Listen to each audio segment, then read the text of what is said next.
자, 본문 마지막 시간이에요. 이제 끝부분 하면 되는데, 앞에서 뭐라고 했냐면은, 다시 한번 확인을 해볼까요?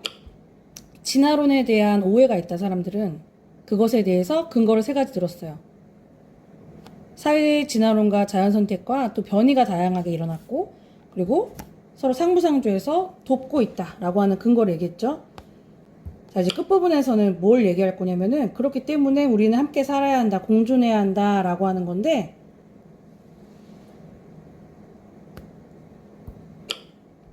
자, 다윈의 일화를 통해서 정리를 합니다. 교과서를 한번 가서 볼까요? 1836년도에 2월 5년간 비그로 탐험을 마치고 돌아온 다윈은 다윈의 일화 제시하는 거예요. 이야기. 자신이 수집한 자료를 바탕으로 해서 생물의 변화에 대해서 연구를 하기 시작했대요. 근데 22년 동안 연구를 지속했는데 세상에 발표를 하지 못하는 거죠. 왜 그러느냐? 다윈의 성격이에요, 이거는. 굉장히 신중합니다. 신중한 성격이기 때문에 발표를 못해요. 이때 그에게 1858년도에 편지가 도착을 합니다. 뭔가 이 편지에 얽혀있는 이야기가 있겠죠. 이걸 읽으면 사람들이 여기 뭔가 관련되어 있는 일화가 있겠구나 라고 하면서 이제 흥미를 유발하고 흥미를 제시하고 사람들한테 관심 받기 위해서 이렇게 얘기하는 거예요. 흥미를 높이고 있습니다. 아마존과 말레이 제도 지역에서 생물을 연구하던 젊은 연구자 월리스가 보낸 편지였대요. 이 월리스가 다윈한테 편지를 쓴 거예요. 궁금하죠? 뭐라고 썼을지. 자, 월리스는 다윈이 오래전부터 이러한 연구를 하고 있다는 걸 알았대. 그리고 조언을 얻고 싶어서 편지를 보냈다는 거예요. 근데 다윈이 놀랬죠. 왜 그러냐면 이렇게 오랜 시간 동안 자기가 연구를 했는데 이거에 대한 같은 결론을 이미 내리고 있다는 거예요. 젊은 연구자예요. 얼리스는. 그래서 굉장히 놀라면서 신중했던 그는 뭐라고 하냐면 이제 연구 결과 발표를 20년 넘도록 미루고 있었는데 같은 연구 결과를 어떤 한 젊은이가 그 편지 속에 내용을 담았거든요. 이때 어떻게 하느냐? 만약에 적자 생존이었어요. 그리고 경쟁을 해야 돼요. 그러면 다윈은 이 젊은이의 편지를 못 받았다라고 할 수도 있다는 거죠. 자신이 22년 동안이나 연구를 했던 그 결과기 때문에, 그리고 이때는 그렇게 뭐 편지를 주고받고 하는 것이 이렇게 즉시적으로 이루어지거나 뭐 그런 게 아니기 때문에 그냥 내가 안 받았어요 해도 사람들은 믿어준다는 거예요. 왜냐면 다윈은 그만큼 유명했던 사람이었고, 여기 있는 월리스라고 하는 인물은 젊은 연구자였기 때문에 아는 사람도 별로 없었을 거야. 근데 어떻게 했느냐?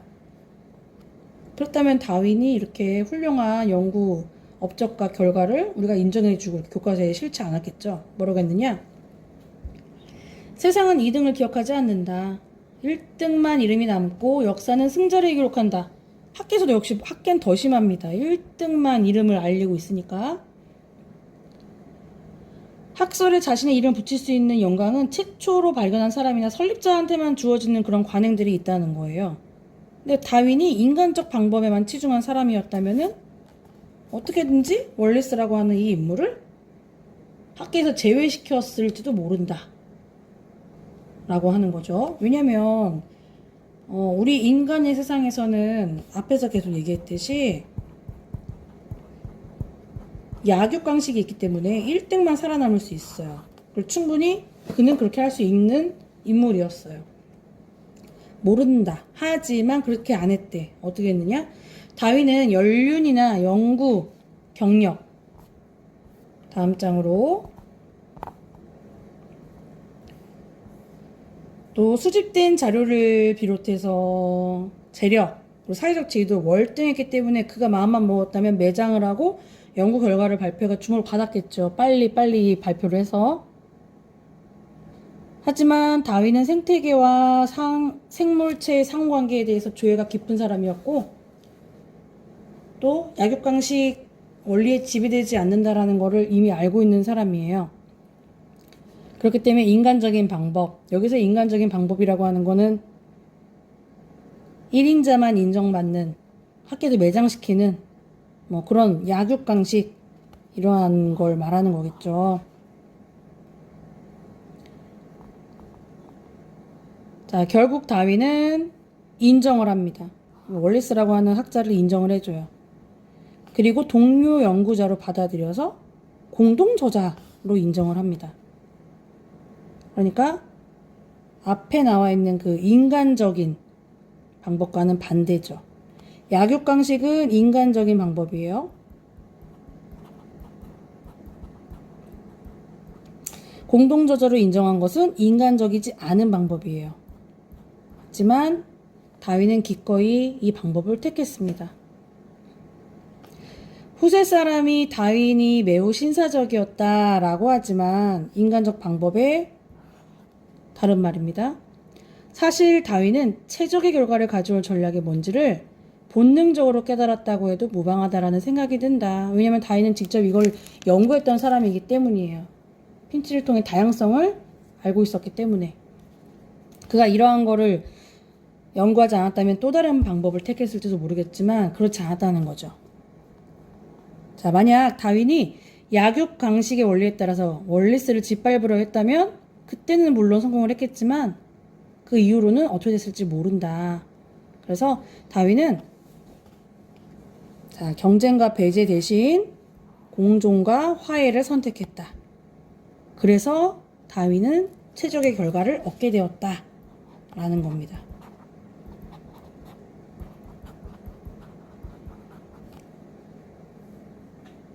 자, 이처럼 진화론은 태생부터 경쟁보다는 공존의 논리, 경쟁보다는 공존. 바탕을 두고 있었는데, 우리는 그랬는데도 아직까지도 계속해서 오해를 하고 있다는 거죠. 왜냐면, 진화론을 말한 학자는 다윈이고, 다윈은 당연히 경쟁 아니야. 라고 생각을 한다는 건데, 이것은 아니다. 실수다. 우리가 잘못하고 있는 것이다. 자, 하지만 이제 세상은 변하고 있습니다. 어떻게 변하고 있느냐? 작가가 하고 싶은 주제가 바로 여기에 담겨 있을 것 같아요. 획일성과 경쟁, 또 반목과 전쟁이 난무하던 시대는 이제 갔다. 다양성과 화합, 공존과 더불어서 함께 사는, 더불어 사는 삶이 최대의 가치가 되는 시대가 오고 있다. 다양성과 화합, 공존과 더불어 사는 삶, 최대의 가치. 이게 작가가 말하고 싶어하는 주제입니다. 이미 생명체는 원래 태고적부터 아득한 옛날부터 그걸 알고 공존으로 살아왔다라는 거예요. 공존의 방식. 그리고 이것을 다윈은 깨달았어요. 그렇기 때문에 월리스의 손을 잡았던 것이죠. 세상은 이제서야 깨닫게 된 것이다 하면서 공존과 공생의 가치에 대해서 설명하고 있습니다. 자, 다윈의 일화를 다시 한번 정리해 봅니다. 젊은 학자 월리스 연구 결과가 자신의 연구 결과와 유사했다라는 것을 인정했고요. 논문의 공동저자로 인정합니다. 경쟁과 배제 대신에 공존과 화해를 선택하게 되는 것이고요. 진화론은 태생부터 경쟁보다는 공존의 논리에 바탕을 두고 있었다라는 것을 알 수 있었습니다. 자, 180페이지 날개 문제를 보시면 다윈이 놀란 이유는 무엇이냐? 자신이 연구했던 22년간의 그 연구 결과가 물거품이 될 수 있었는데 왜냐면 월리스 연구 결과가 너무 같았기 때문이다 라는 거죠. 자, 이거를 통해 다윈의 진화론에 대한 새로운 사실, 중요한 건 뭐예요? 다양성, 그리고 진화론의 적자 생존은 왜곡되었구나 라고 하는 것들을 이해할 수 있었습니다. 자, 글의 구성을 살펴보고 그럼 문제를 한번 풀어봅시다. 처음 부분이에요. 진화론에 대한 사람들의 오해와 그리고 그것에 대한 반박이 있었고요. 자, 중간 부분은 반박을 하기 위한 근거로 세 가지를 제시하죠. 마지막에는 그렇기 때문에 공존의 가치가 있다 라고 하는 글로 마무리를 합니다. 자, 182쪽으로 가시면 읽고 활동하기 있습니다. 자, 1번부터 한번 볼게요. 자, 다음은 이 글에 등장하는 핵심 개념들입니다. 연결해보자 이렇게 되어 있는데 이건 어휘 문제네요. 그래서 어휘, 진화, 공생, 변이를 각각 사전에서 찾아보시면 이렇게 나옵니다. 확인하시고요. 어려운 문제 아니죠? 자, 다음 2번으로 갑니다. 스펜서 그리고 마굴리스라고 하는 학자들이 등장을 했기 때문에 이 두 학자들의 주장을 각각 정리하는 문제예요. 자, 사회는 단순해서 복잡으로 진화하게 되는데 거기에 대한 예시들이 있고요. 우리 인간 세상도 마찬가지다. 사회에서는 약자가 권력과 힘을 가진 이에게 스털당한다 라고 했고요. 이걸 말한 사람은 허버트 스펜서입니다. 다윈이 아니라. 그죠? 자, 그 다음에 오른쪽 보시면 이제 여성 학자 리 마굴리스가 얘기를 합니다. 생명체는 한정된 정을 놓고 경쟁보다는 서로 돕는 상부상조를 하고 있다. 그렇기 때문에 우리는 공존해야 한다 라고 말했습니다. 자, 두 학자의 견해를 잘 비교해서 이해를 하시고요. 그 다음 3번 문제 봅니다. 다음은 본문에 소개된 공생의 사례 3가지. 각 생물체가 어떻게 공생하는지 한번 정리해보자 이렇게 돼 있죠. 이거 계속 반복해서 봤기 때문에 이해하실 수 있으면 돼요. 소와 새동글이 써 있고요. 악어, 악어새 봅니다. 악어, 악어새도 함께 서로 돕고 있고요. 질, 의류도 마찬가지입니다. 그죠? 조류는 강압성으로 포도당을 균류에게 나눠주고 균류는 또 수증기를 흡수해가지고 다시 조류에게 공급하거나 포자 방출을 돕는다. 함께 돕고 있다. 라고 하는 사례 제시, 예시라고 이해할 수 있습니다. 자, 그 다음에 2번으로 갑니다. 학습활동 2번. 빈칸들 잘 체크해 두시고 적어 두시면 돼요. 첫 번째 빈칸 한번 채워보겠습니다. 세상에 존재하는 모든 부조리와 불평등의 근원은 뭐다? 2가지. 약육강식 그리고 적자생존이다. 계속 반복해서 나왔기 때문에. 자, 진화에는 특정한 방향이나 목적을 향하는 성질과 우월관계가 있다. 진화는 발전과 개선을 내포하고 있다. 라고 여기기 쉽다. 이거 전부 다 뭐냐면 일반적인 통념이에요. 사람들이 가지고 있는 생각입니다. 이거 다윈의 생각이 아니라 우리가 갖고 있는 오해라고 했어요. 구분해서 알아두세요. 그 다음 2번으로 갑니다. 자, 글쓴이의 주장은 무엇이었느냐? 다윈의 진화론은 지금까지 우리가 알고 있던 2번의 1번 같은 그런 생각이 아니었다. 그렇다면은 뭐였느냐? 경쟁과 그런 사람들 간의 적자생존과 약육강식과 이런 것들이 아니다. 공존이었다. 공생이었다. 라는 거죠. 자, 주장에 대한 근거가 여러 가지 있었습니다. 자신의 책에서 얘기한 적이 없었다 라고 하는 거. 얘기는 안 했고요. 그죠? 오판 찍을 때 그때 채택했다고 했습니다. 자, 두 번째는 자연 선택이라는 단어를 사용했으며 모든 생명체는 우열이 없다 라고 밝혔다. 세 번째는 갈라파고스 핀치 새의 부리 모양이 여러 가지가 나오는데 이건 다양성이라고 했습니다. 자, 그리고 마지막으로는 리 마굴리스의 공생 진화론에서는 상부상조의 전략을 추구한다 라고 했죠.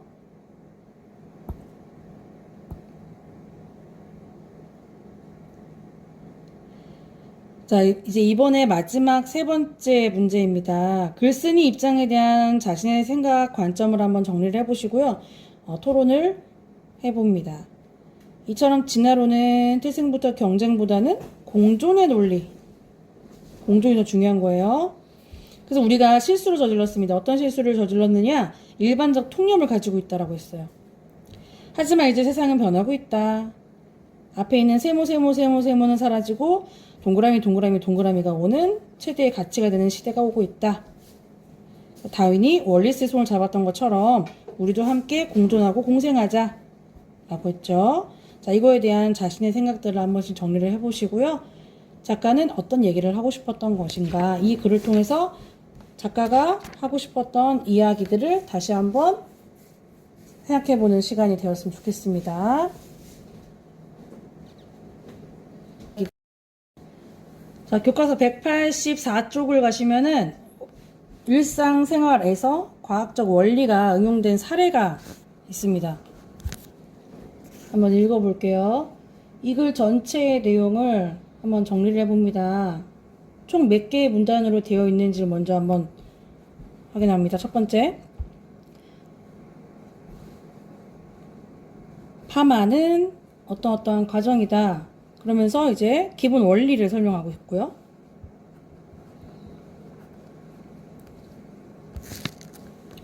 자, 기본 원리는 뭐였느냐?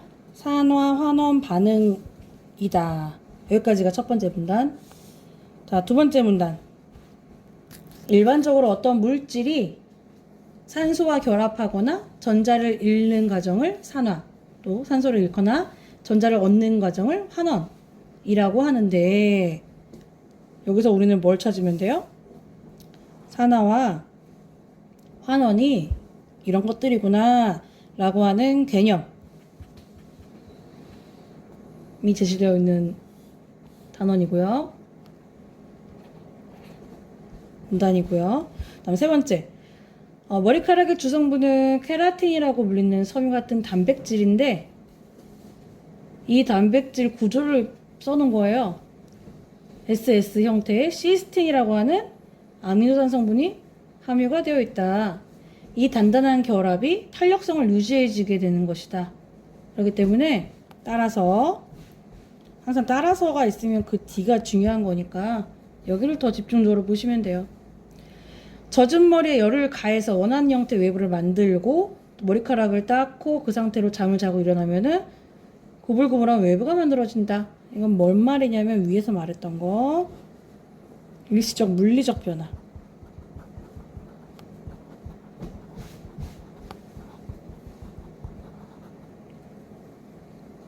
이걸로 뭐가 만들어졌냐면은 웨이브가 만들어진다 라는 거죠. 자, 네 번째입니다. 이렇게 만들어진 웨이브가 몇 달씩 유지되려면 화학적 변화가 필요한 것인데, 그 화학적 변화를 주는 것이 바로 파마이다 라는 거예요. 머리카락의 모양을 변화시키려면 시스틴의 황황 결합을 끊어줘야 되는데, 그 약이 그런 역할을 합니다. 그 파마약은 알칼리성 환원제인데, 떨어져 나간 시스틴의 황 원자들을 수소 원자랑 결합을 시키는 역할을 한다라는 거죠. 뭐가요? 파마약이. 파마약은 알칼리성 환원제이고, 이것들이 수소 원자와의 결합을 하게 만들어준다. 파마약을 바르면 시스틴 결합이 깨져서 단백질 구조가 느슨해지고 탄력을 잃고 유연해진다. 이때 로트나 기계를 사용해가지고 머리카락의 모양을 고정시키는 겁니다. 그 다음에 중화제를 바르게 되는데, 파마약 바르고 나서 중화제는 위에 있는 것과 반대의 산화제예요. 파마약과 색깔로 구분 한번 해보겠습니다. 파마약, 알칼리성 환원제, 수소 원자와의 결합이라고 한다면 얘는 다른 색깔이죠. 중화제는 파마약과는 반대로 산화제이다. 그래서 얘는 처음에 시스틴 결합을 다시 연결해준다. 그래서 파마가 완성되는 것이다.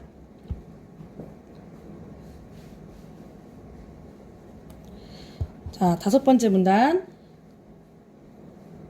미용사들은 머리카락의 단백질인 케라틴의 황황 형태의 시스틴 결합을 끊었다가 다시 붙여주는 화학 반응을 몇 번씩 진행한다. 그러니 미용사들이야말로 과학과 기술, 디자인이 결합된 융합적 분야를 담당하는 선두주자이다. 이거는 그냥 비유적 표현이다. 이렇게 이해하시면 돼요. 정말 선두주자가 아니라 선두주자인 셈이다 라고 써 있으니까. 그래서 이것도 과학 제재를 다룬 글입니다. 자, 문제를 한번 풀어보겠습니다. 자, 1번이에요. 과학적 원리를 있는 그대로 그림을 그려주면 되는 거죠. 자, 첫 번째, 머리카락의 구조에다가 시스템이 결합됐을 때 알칼리성 환원제 파마약입니다. 그 다음 중화제인 산화제가 들어오면 어떻게 되느냐, 이 연결, 끊었던 연결을 다시 붙여주게 되는 역할을 한다라는 거예요. 그러면서 이렇게 웨이브가 생긴다라는 거죠. 옆에 있는 내용을 보면서 그대로 확인하시면 되고. 다음 2번으로 갑니다. 우리 일상생활 속에서 이러한 산화와 환원 반응의 원리로 설명할 수 있는 것들이 뭐가 있을까?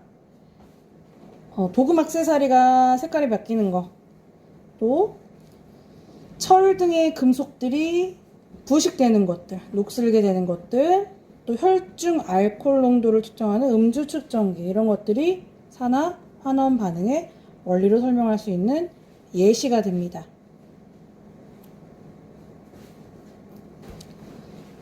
자, 그러면 이번 단원에서 배운 내용을 한번 점검해 봅시다. 과학기술 분야의 글의 특성은 뭔지 우리 첫 번째 시간에도 한번 했는데, 설명적인 글들이 많고요. 체계적이고 분석적입니다. 자, 소단원 정리 한번 해봅시다. 생물체는 단순한 존재에서 복잡한 존재로 진화하면서 우월해진다? 아니겠죠. 이거는 사람들의 잘못된 인식이라고 했고요. 두 번째, 스펜서는 다윈의 진화론을 인간 사회 변화 과정을 설명하는 진화론으로 확장시켰습니다. 기억하시죠? 그 다음 세 번째는 경쟁하기보다는 상부상조니까 맞겠죠. 자, 이렇게 해서 과학기술 분야의 글 읽기, 그 안의 내용을 소단원 첫 번째 마치겠습니다. 지금까지 고생 많으셨습니다. 네.